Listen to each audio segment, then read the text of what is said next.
షర్మిల అదే విధంగా మన జనసేన నాయకులు కూడా ఒకటి మాట్లాడారు. షర్మిల గారిని అక్రమ సంతానం అంటూ జగన్మోహన్ రెడ్డి గారు ప్రచారం చేశారు అని చెప్పినటువంటి ఒక మాట మాట్లాడుతున్నారు సార్. వాళ్ళు వాస్తవం మాట్లాడాలి. నర్రా రవీంద్రారెడ్డి పేరుతో ఒక ట్వీట్ చేశారు సార్ షర్మిల గారి మీద.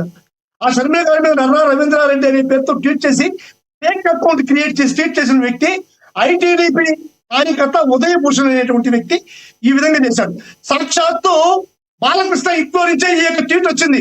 ఏదైతే నర్రా రవీంద్రారెడ్డి ఇంటి పేరుతో వచ్చిందో ఆ ట్వీట్ ఈ యొక్క ఐటీడీపీ ఉదయభూషణ్ అనేటువంటి వ్యక్తి సాక్షాత్తు బాలకృష్ణ ఇంట్లో నుంచి వచ్చాడు. దానిపై కేసు పెట్టారు. Crime number 45/2024 Pulivendula police station. ఇది మీరు సత్యం తెలుసుకోవాలి. ఈ విషయాన్ని మీరు మాట్లాడుకోవాలి. మీరు ఎంతమంది చూపించవచ్చు. నేను చెప్తున్నాను చూడండి, క్రైమ్ నంబర్ 45/2024. ఇది ఐటీడీపీ కార్యకర్త ఉదయభూషణ్ అనేటువంటి వ్యక్తి చేత ఫైనలైజ్ అయిపోయింది. మళ్ళా ఇవన్నీ మీరు గుర్తుపెట్టుకోవాలి. ఇంకోటి సార్, ఆమె పెద్ద నాయకురాల మాదిరిగా కాంగ్రెస్ పార్టీ నుంచి వచ్చి రాష్ట్ర ప్రజలను ఉద్ధరించాలనేటువంటి మాదిరికి మాట్లాడుతుంది. మన రాజశేఖర గారు జలయజ్ఞాల గురించి మాట్లాడుతుంది. నిజంగా చిత్తశుద్ధుంటే మీ నాయకుడు చంద్రబాబు నాయుడిని ఒక రూమ్ లో తీసుకుపోయి కట్టేసి భయపెట్టాడో, డబ్బు ఇచ్చాడో, బహుమతులు ఇచ్చాడో తెలియదు. నేను ఆపాను అని చెప్పిన రేవంత్ రెడ్డి అసెంబ్లీ సాక్షిగా ఈ విధంగా స్టేట్మెంట్ ఇచ్చాడు. నేను రైలు పథకాన్ని చంద్రబాబు నాయుడుతో చెప్పి ఆపించాను అని చెప్పని అసెంబ్లీ సాక్షిగా రేవంత్ రెడ్డి మీ కాంగ్రెస్ పార్టీ నేత చెప్పాడు. మీ కాంగ్రెస్ పార్టీ నేత చెప్పి ఆంధ్ర రాష్ట్ర ప్రజలకు అన్యాయం చేస్తే మీరు వచ్చి కాంగ్రెస్ పార్టీకి ఇప్పుడు చీఫ్ గా ఈడొచ్చి పులకడం అనేటువంటిది, మాట్లాడడం అనేటువంటిది తప్పు. మీకు చిత్తశుద్ధి ఉంటే చంద్రబాబు నాయుడిని ఆ రోజు రేవంత్ రెడ్డి ఏం చేశాడు? తొడబల్లం పెట్టాడా, లేకపోతే గిచ్చి పెట్టాడా, డబ్బు ఇచ్చాడా, భయపెట్టాడా అనేది కనుక్కొని రేవంత్ రెడ్డి చేత ఒప్పించి మళ్ళీ ఈ యొక్క రాయలసీమ ఎత్తిపోత పథకాన్ని అటయ్యే మాదిరిగా చూడాల్సిన బాధ్యత ఈ యొక్క షర్మిల గారి మీద ఉంది. షర్మిల గారు ఇటువంటివన్నీ పక్కన పెట్టేసి ఈ రోజు జగన్మోహన్ రెడ్డి మీద ఎత్తిపోతల పథకాన్ని స్టార్ట్ చేసింది. నిజంగా ఇవి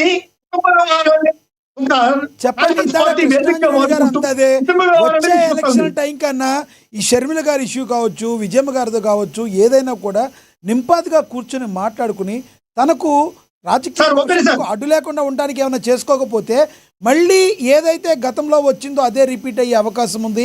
ప్రజల్లోకి ఇప్పటికే జగన్మోహన్ రెడ్డి గారు షర్మిల గారికి అన్యాయం చేశారనేది భావన ప్రజల్లోకి బలంగా వెళ్ళింది అంటున్నారు. వాస్తవం లేదంటారా? సార్ ఒకటి సార్, ప్రజలు విఘ్నులు సార్. ఏదైనా సరే ఒక విషయాన్ని కూలంకుషంగా పరిపాలనా విధానాన్ని ఏ విధంగా చూసి మాత్రమే ఓటేస్తారు సార్, ఖచ్చితంగా 100%. సో ఒక్క మాట చెప్పండి, ప్రజలు విఘ్నులు కాబట్టే గతంలో 23 సీట్లు ఇచ్చారు టీడీపీకి. ప్రజలు విఘ్నులు కాబట్టే మీకు 11 సీట్లు ఇచ్చారు. ఈవీఎంలు తేడా కాదు, ఒప్పుకుంటారా మీరు? అదేవిధంగా ప్రజలు విఘ్నులు కాబట్టే 2029లో 5 సీట్లు ఇస్తారు తెలుగుదేశానికి, కూటమికి. 5 సీట్లు ఇస్తారు. ఇప్పుడు విఘ్నులనే గతంలో టీడీపీ నోడు ఇచ్చారు, ప్రజలు విఘ్నులనే మీకు 11 వచ్చినాయి. ఈవీఎంలు తేడా కాదు, యాక్సెప్ట్ చేస్తారు ఒక అధికార ప్రతినిధిగా మీరు? నేను ఈవీఎంలు తేడా కాదు, ప్రజలు విఘ్నులు అంటే ప్రజలు విఘ్నులు ఖచ్చితంగా ఓటేశారు సార్. కానీ ఈవీఎంల మెయింటెనెన్స్ అనేది ఏంటనేది పరకాల ప్రభాకర్ రావు, ఈ రోజు ఉన్నటువంటి సెంట్రల్ ఆర్థిక శాఖ మంత్రి, కేంద్ర ఆర్థిక శాఖ మంత్రి చెప్పిన మాట గుర్తు చేసుకోండి. 150 మీరు వచ్చినప్పుడేమో ఈవీఎంలు కాదంటారు, ఇప్పుడు మాత్రం అంటారు. అప్పుడు ఫామ్ 17 కి ఫామ్ 20 కి మధ్య తేడా లేదు. ఈ రోజు 2024లో ఫామ్ 17C కి ఫామ్ 20 కి మధ్య తేడా ఉంది. 2019లో ఫామ్ 17C కి ఫామ్ 20 కి తేడా లేదు. 29లో ఇవన్నీ క్లియరెన్స్ చేసుకోబోతున్నారా? అన్ని క్లియరెన్స్ ఎన్ఓసి తెచ్చుకుంటున్నారా? నో అబ్జెక్షన్ సర్టిఫికేట్ షర్మిల గారి దగ్గర నుంచి, విజయమ్మ గారి దగ్గర నుంచి తెచ్చుకుంటున్నారా ఎన్ఓసి? సార్ దాన్నే చెప్తున్నాను సార్. గతంలో చంద్రబాబు నాయుడు గారు వెన్నుపోటు పొడిచాడని చెప్పని ఎన్టీ రామారావు, సాక్షాత్తు దైవ సమానమైనటువంటి ఎన్టీ రామారావు గారు ఎంత అరిచి గీ పెట్టుకున్నా సరే మళ్ళీ చంద్రబాబు నాయుడు గారు ముఖ్యమంత్రి అయ్యారు. అంటే చంద్రబాబు నాయుడిని మళ్ళీ గుర్తించారు ప్రజలు గుర్తిస్తే ఇవన్నీ కూడా చూపించారు. ఎందుకంటే ఎంత పెద్ద రామారావు కలిసి దిగ్గుమని పెట్టుకుని నన్ను వెన్నుపోటు పొడిచాడు, నన్ను తోచేశాడు, నన్ను అన్యాయం చేశాడు, నా రాజ్యాధికారులు పెరుక్కున్నాడు. నిజంగా పెరుక్కున్నా కానీ కంటికి కట్టినట్టు కనబడుతూ ఉండే కానీ ప్రజలు అవన్నీ గమనించే పరిస్థితి లేదు. చంద్రబాబు నాయుడు accept చేశారు.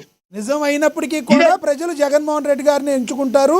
అది నిజమైన ప్రజలు జగన్మోహన్ రెడ్డిలో ఎంచుకుంటారు అంటారు.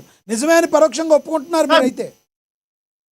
సార్ ఈ రోజు కూటమి ప్రభుత్వంలో ఉండేటువంటి నాయకులు ఏ విధంగా 151 సీట్లలో 5 పెరికేసి మీకు 11 సీట్లు ఇచ్చారని చెప్పి కామెంట్ చేస్తున్నారో, అదే విధంగా 151 స్థానాల్లో ఈ పక్క ఒకటి చేసి 5 స్థానాలు కూటమికి ఇచ్చేటువంటి పరిస్థితి వస్తుంది. ఖచ్చితంగా 2 మాకు ఇచ్చేశారు. 2 మాకు ఇచ్చేశారు. 2 మాకు ఇచ్చారు. 5 మిగిలిన 5 తెలుగుదేశం ఖచ్చితంగా కూటమికి ఇస్తారు.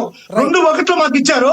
అదే విధంగా మిగిలిన 5ని ఖచ్చితంగా కూటమి ప్రభుత్వానికి ఇస్తారు. చెప్తూ ఉంటారు కలలు కను అదేదో మీరు కంటున్నట్టున్నారు నాకు అనిపిస్తుంది. చెప్తా ఉంటారు మా పార్టీకి కళ కావాల్సిన అవసరం లేదు.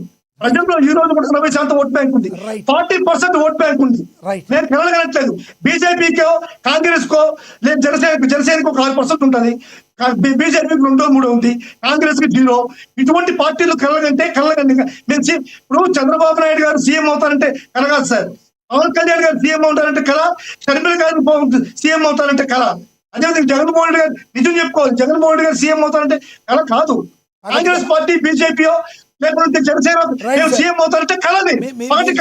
అవ్వాలని కోరుకుందాం, ప్రజలు మిమ్మల్ని ట్రూత్ గా నమ్మాలని కోరుకుందాం. నేను కూడా ఒకటి కోరుకుంటున్నాను, షర్మిల గారి మాట్లాడే ప్రశ్నలకి వేసే ప్రశ్నలకి జగన్మోహన్ రెడ్డి గారు త్వరలోనే స్పందించి షర్మిల గారి దగ్గర నుంచి విజయమ్మ గారి దగ్గర నుంచి నో అబ్జెక్షన్ సర్టిఫికేట్ తెచ్చుకుంటారని భావిస్తున్నాను. అలా అయితే మీకు మంచి భవిష్యత్తు ఉంటుందని నేను కూడా ఆశిస్తున్నా. ధన్యవాదాలు సార్, మళ్ళీ మాట్లాడతాను. కంక్లూడ్ చేయండి విజయశేఖర్ రెడ్డి గారు, 2 minutes.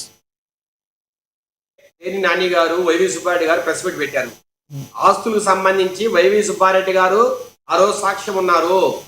రాజశేఖర రెడ్డి గారు జగన్మోహన్ గారికి ఏమీ చెప్పలేదు అని ఈరోజు వైవి సుబ్బారెడ్డి గారు ప్రెస్ మీట్ పెట్టారు. అంటే నాకు తెలిసినంత వరకు వీళ్ళు 2029 లోపల ఈ ఆస్తుల పంపకం కావచ్చు, చెల్లి తల్లితో సయోధ్య కావచ్చు, ఇది జరగని పని. జగన్మోహన్ రెడ్డి గారు అమృతుని తేల్చుకోవడానికే సిద్ధపడుతున్నారు.